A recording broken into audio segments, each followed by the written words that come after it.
Bueno, entre los sistemas disponibles de constelaciones satelitales actualmente operativos, tenemos que empezar, obviamente, por mencionar la constelación Navstar, a la que pertenece el sistema norteamericano GPS.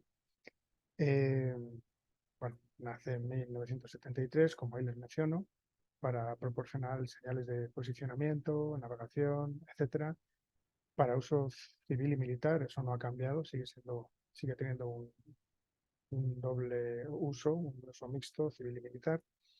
Eh, bueno, está gestionado pues, a través del Departamento de Defensa, en colaboración o en coordinación con la NASA y el Departamento de Transportes. Eh, es un sistema, lógicamente, 3D. Y en cuanto a, bueno, a las frecuencias utilizadas, bueno, mencionar también que realmente son 32 satélites operativos y creo que son cuatro en reserva, distribuidos en aproximadamente bueno, de hecho en seis planos orbitales con una inclinación de 55 grados aproximadamente. Con respecto a las frecuencias, bueno, se emite o se transmite, mejor dicho, en L1 y en L5C. Es decir, tiene un uso civil, eh, y esas dos frecuencias, la L1 y la L5C, como ya hemos mencionado, están abiertas a recibidores o dispositivos con capacidad para captar doble frecuencia, ¿no? También tenemos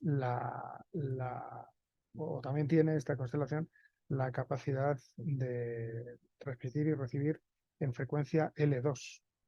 Eh, ya la frecuencia L2, ¿qué es lo que requiere? Solo se puede recibir este tipo de frecuencia mediante una antena colectora, eh, que lo que hace pues, es corregirnos el efecto que causan las ondas de radio, que es la longitud de frecuencia de estas señales que se transmiten. Entonces, como digo, esas señales o esas ondas de radio, al ingresar en la ionosfera, se producen esas interferencias o esa distorsión de la señal, que lo que produce es un retraso, ¿no? Entonces, para esto es que se tiene la capacidad desde la constelación NASTAR de transmitir en frecuencia L2, y en este sentido hay que distinguir dos tipos de colectores a nivel de frecuencia L2, y son los colectores cartográficos, eh, que permiten, digamos, obtener una precisión centimétrica, y que tienen un error mayor, digamos, en altura ortométrica o altura geoidal, según sea el caso, o ambas, y que normalmente este tipo de colectores cartográficos que permiten recibir frecuencia L2, pues rondan los 10.000, 15.000 dólares más o menos, este tipo de colectores. Frente a estos tenemos los colectores geodésicos, que no tienen resolución centimétrica, sino milimétrica, son más precisos, y el precio pues normalmente está a partir de unos 20.000 dólares. Bueno, esto simplemente es un pequeño inciso con relación a estos tres tipos de frecuencia, que en algunos casos eh, están disponibles en base a la disponibilidad selectiva, que es esa cuestión que hemos hablado sobre la apertura de una señal militar bajo determinadas circunstancias, o más bien la restricción de estas señales. Pero en buena teoría, en cuanto a la capacidad de los dispositivos que nosotros podemos tener, existe esa capacidad bueno, pues de recibir, de tener recibidores L1, L5C, y ya, digamos, L2 entraría en el campo de geodesia, ya dispositivos de alta precisión, sean, como mencionado, colectores cartográficos o geodésicos. Eh, bueno, tenemos que hablar también de la otra constelación, la disponible, que es la GLONASS, que es la rusa. muy similar a la GPS. Tenemos, si no recuerdo mal, son 24 satélites operativos y 4 en reserva, un poco menos, eh, digamos, que los 32 de GPS, pero igual es un número suficiente para obtener señales de alta precisión.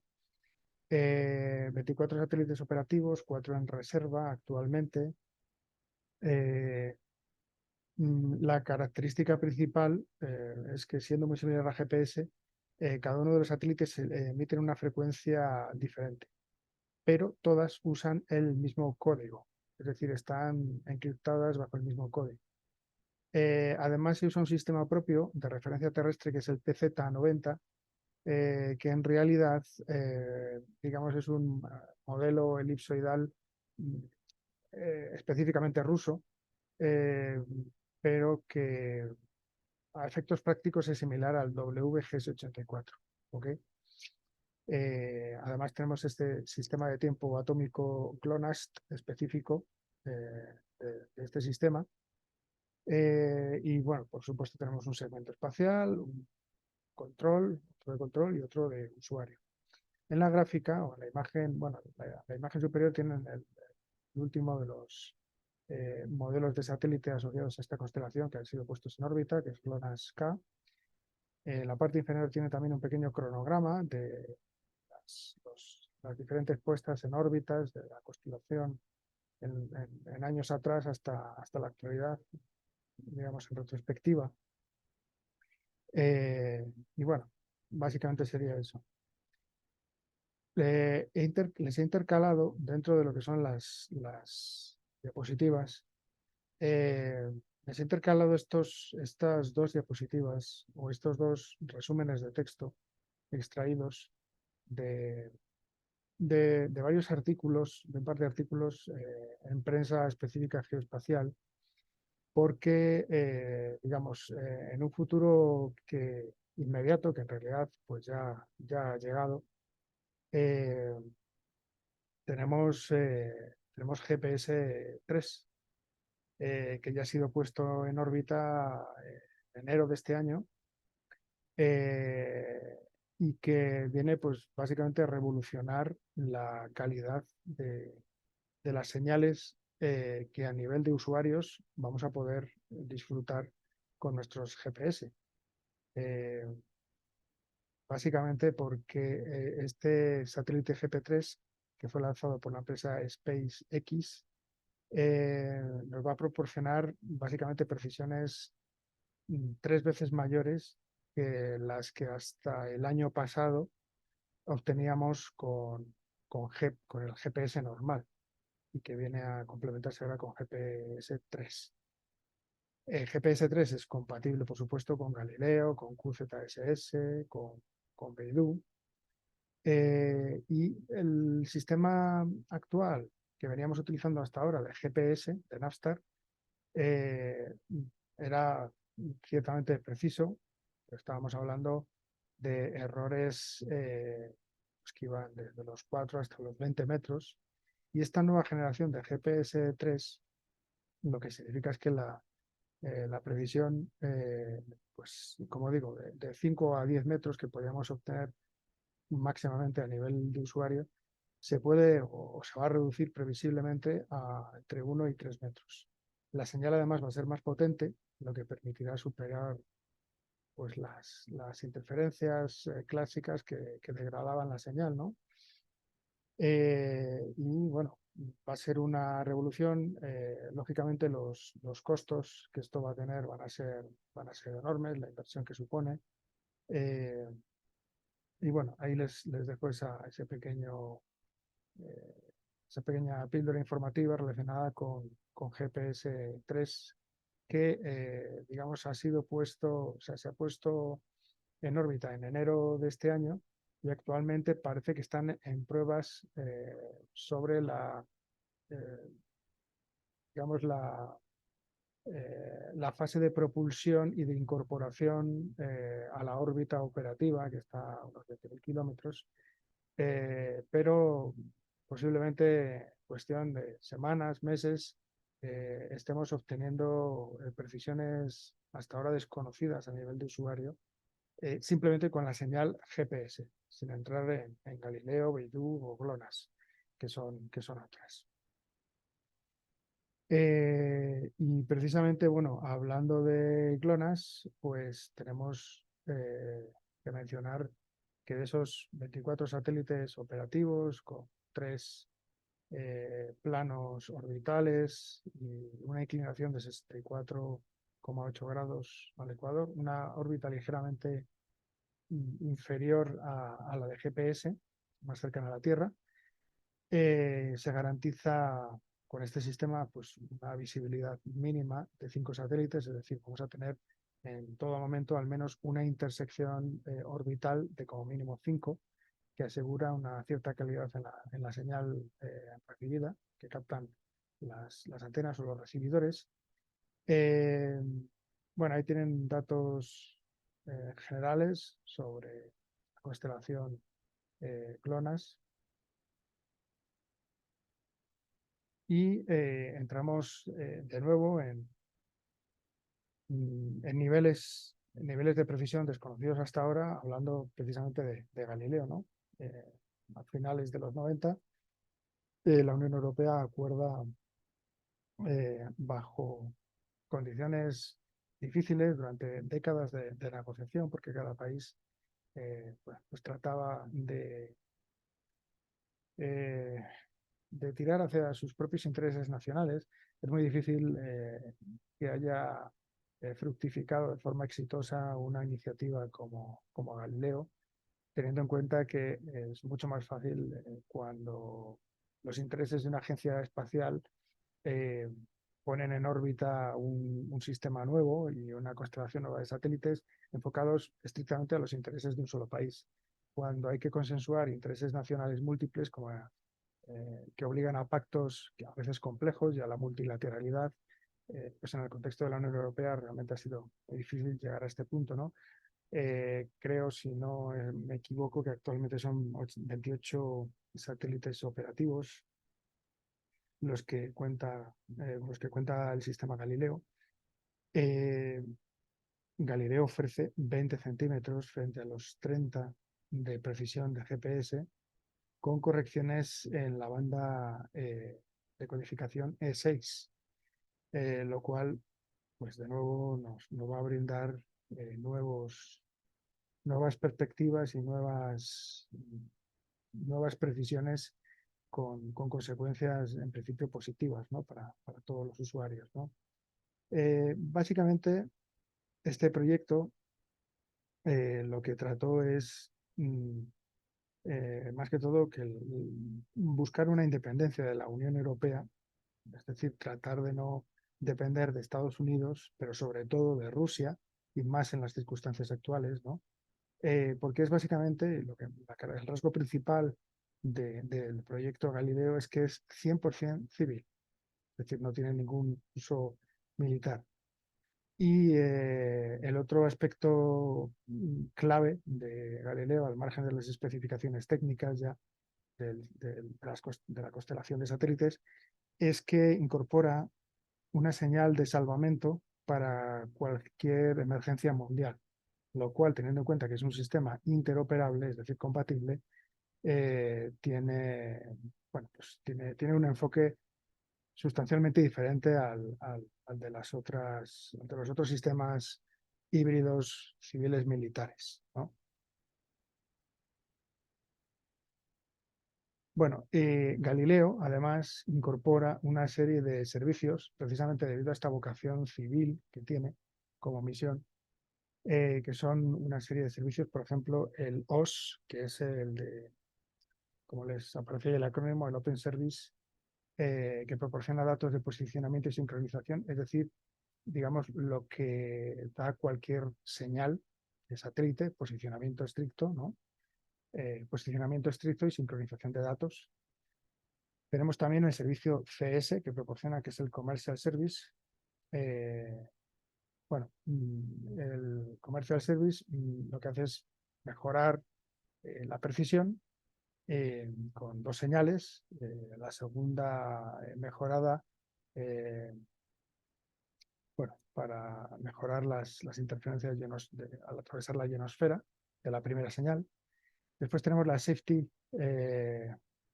Life Service o el Safety Life Service, salvamento, dirigido a emergencias globales o alarmas a nivel internacional, por ejemplo, terremotos, ¿qué ocurre, por ejemplo, cuando se cae la señal? En este sentido, bueno, el enfoque también es de navegación civil y marítima, con integridad de los datos. Eh, y bueno, y por último tenemos el servicio público regulado, reservado pues, a usuarios autorizados. Por ejemplo, ¿qué ocurre, por ejemplo, cuando una persona quiere tomar un punto de alta precisión? Bueno, pues bajo condiciones de emergencias globales se permite esta opción con este servicio. Es cierto, por ejemplo, que, el Reino Unido, con la cuestión del Brexit, por ejemplo, pues queda fuera del servicio CS y del servicio, eh, el Public Regulated Service, el último que aparece aquí, eh, que es un servicio, por ejemplo, que permite, por ejemplo, a las municipalidades en España, por ejemplo, bueno, en general en la Unión Europea, hacer levantamientos de información para los cuales se necesita una señal de alta precisión relacionada incluso con servicios catastrales autorizados por los estados, por ejemplo.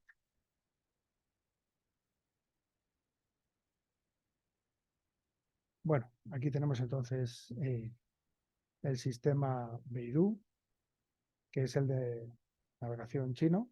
En realidad se llama Compass Beidou. De hecho, Compass significa brújula o constelación, digamos, en chino. Son 35 satélites operativos, 27 en órbita terrestre, 3 en órbita no geoestacionaria, inclinada, en algunos casos con reflectores láser, eh, cobertura mundial.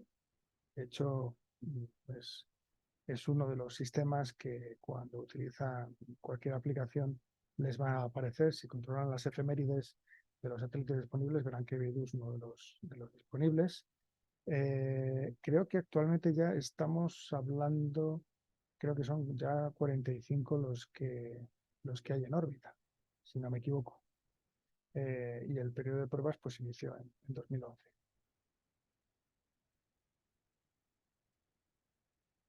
Bueno, el QZSS es un sistema de navegación regional japonés con 3 satélites geoestacionarios de órbita inclinada, un cuarto satélite geoestacionario ubicado a la altura del Ecuador. Eh, bueno, básicamente el cenit está situado lógicamente sobre Japón, con lo cual es un tipo de, bueno, es una constelación de satélites, por ejemplo, que en el caso de Centroamérica, pues no hay disponibilidad, ¿no? Eh, Se han llegado a niveles de precisión de 3-4 centímetros con este sistema, acompañados, lógicamente, de las correcciones basadas en el propio sistema de aumentación propio japonés. ¿Ok?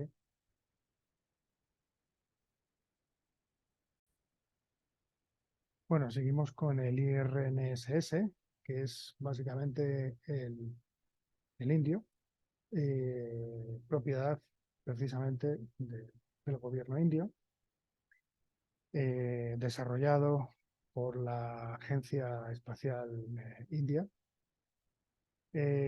con un sistema propio de aumentación para incrementar la calidad de la señal terrestre, el Gagan, que es similar en cuanto a sus características al AGNOS o al WOS norteamericano.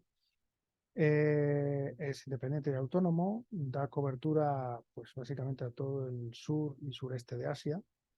Y bueno, normalmente no es un sistema de los cuales se llega a recibir señal cuando trabajamos, por ejemplo, en el área centroamericana. Pero es uno de los globales que hay disponibles y por tanto pues hay que mencionarlo. Aunque la mayor parte de ellos, bueno, o al menos una parte de ellos son geoestacionarios.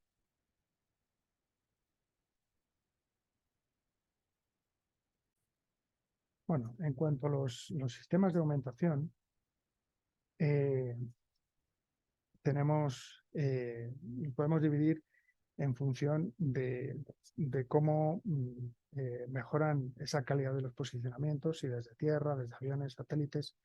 Tenemos, por ejemplo, el SBAS, que es el Base Augmentation System, que utiliza satélites geoestacionarios para mejorar calidades de posicionamiento.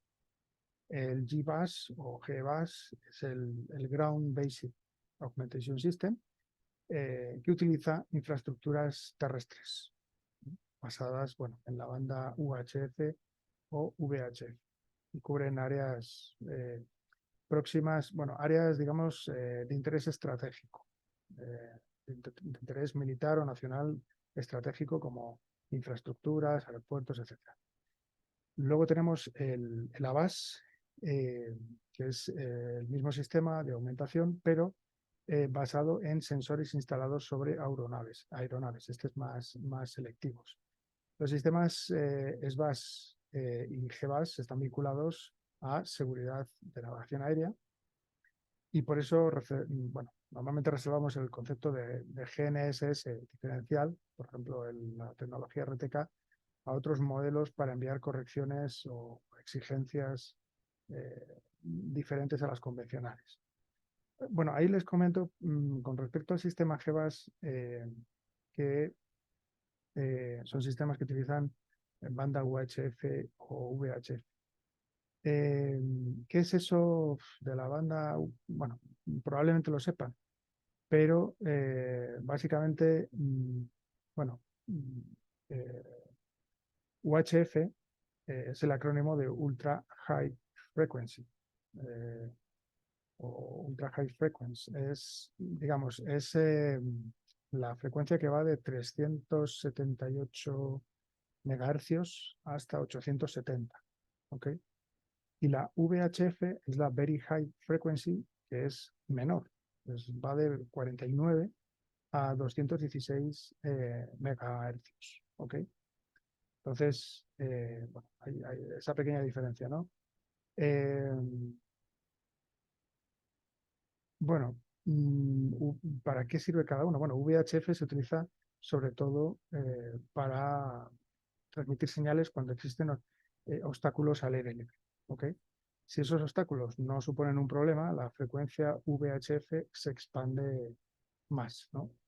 Eh, la frecuencia VHF, eh, al ser, digamos, menor, más pequeña, la interferencia con otras radios es habitual, ¿no? Entonces la VHF es una mejor señal de comunicación a larga distancia.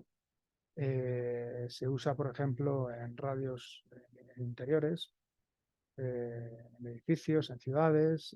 Además es menos probable que otras radios bidireccionales interfieran con nosotros cuando utilizamos la frecuencia UHF.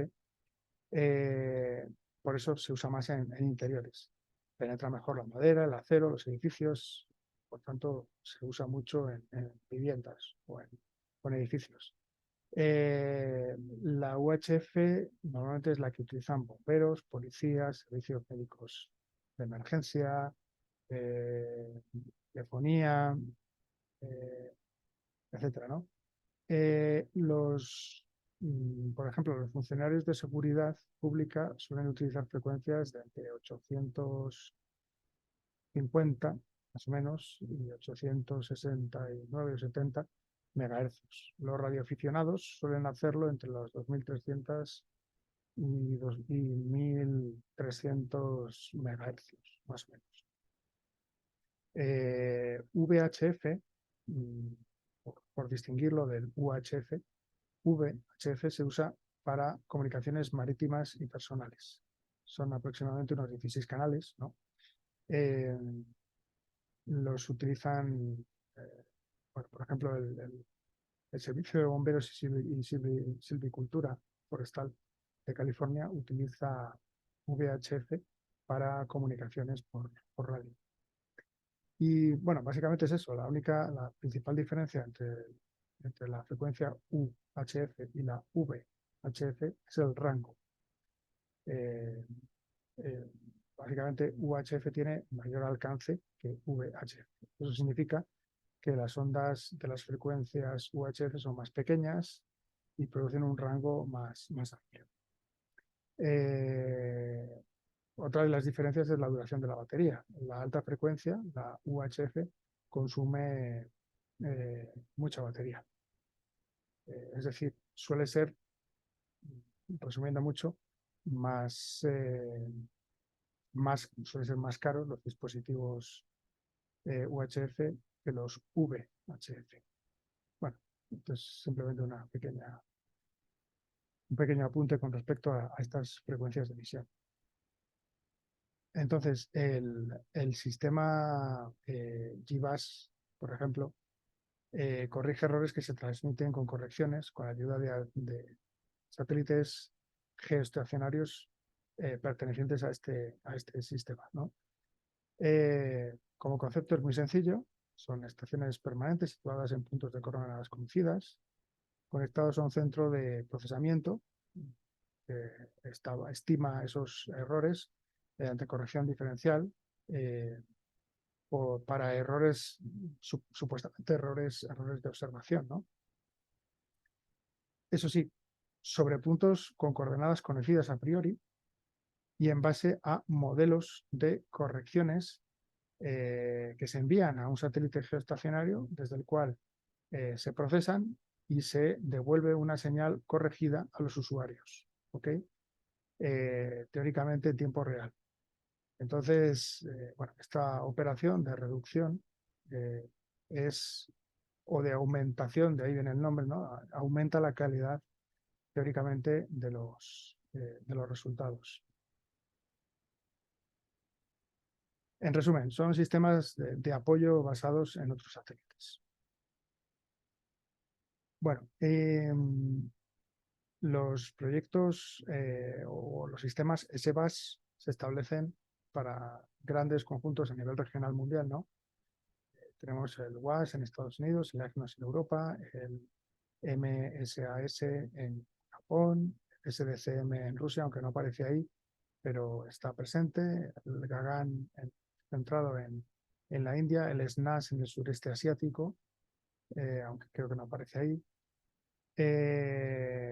con correcciones, digamos, transmitidas por satélites geoestacionarios en banda LEO. ¿Ok?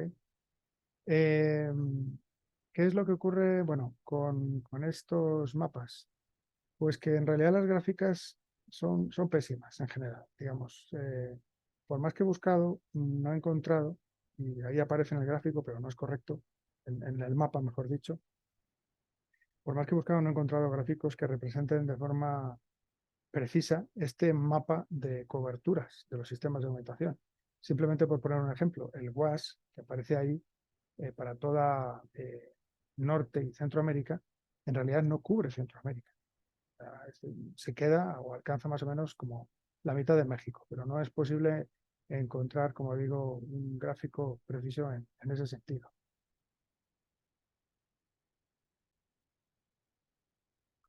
Este otro, en cambio, digamos, es un poco más preciso quizá que el anterior, al menos en lo que es el sistema WAS, aunque no tanto, digamos, en el EGNOS, con respecto a esta cobertura de estos sistemas de aumentación.